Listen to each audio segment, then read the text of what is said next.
अखेर धर्मेंद्र प्रधान यांना राजीनामा द्यावाच लागला. मात्र त्यांच्या राजीनाम्याने हुरळून जाण्याची आवश्यकता नाही. मुळात गेल्या 10 वर्षापेक्षा अधिक काळ धर्मेंद्र प्रधान यांनी एकत्रित परीक्षांवर पकड मिळवली होती, कंट्रोल मिळाला होता. वन नेशन वन एक्झामिनेशनच्या माध्यमातून संपन्न होणाऱ्या सर्व परीक्षांमध्ये धर्मेंद्र प्रधानांनी 152 पेक्षा अधिक वेळेला पेपर लीक केला. याचा अर्थ काय की वर्गविशेष आणि स्वतःच्या राजकीय पक्षाला आणि हितसंबंधांना त्यामध्ये प्रवेश सुनिश्चित करायचा, तर दुसऱ्या बाजूला जे निवडक जे शिकवणीचे वर्ग आहेत त्यांच्याकडून भ्रष्टाचार करायचा, त्यांच्याकडून पुरेपूर पैसे उकळायचे.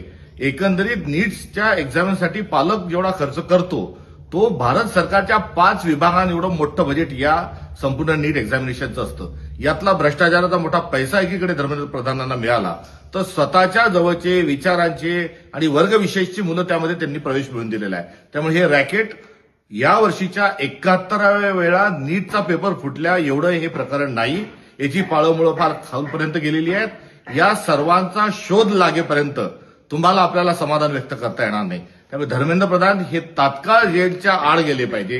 यांना ताबडतोब शासन झालं पाहिजे, कठोरात कठोर शिक्षा झाली पाहिजे आणि या संपूर्ण स्कॅन्डलचा पर्दाफाश होत असताना सर्व संबंधितांना कठोरात कठोर शिक्षा झाली पाहिजे.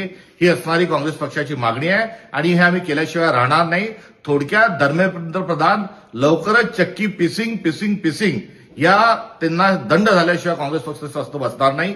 ही असणारी आमची एकंदरीत भूमिका आहे. या राजीनाम्याने आम्ही आमचं आंदोलन कुठेही थांबवलेलं नाही. आमचा आजचा कॅन्डल मार्च होईल. यासोबतच पुढे देखील आंदोलन सुरू राहील, कारण संसदेमध्ये मेरिटवर चर्चा झाली पाहिजे आणि जे काही मुद्दे विरोधक मांडणार आहेत, राहुल गांधी मांडणार आहेत, या सर्वांवर जबाबदारीनं त्या ठिकाणी उत्तर आलं पाहिजे. ही आमची मागणी आम्ही तशीच लावून धरलेली आहे.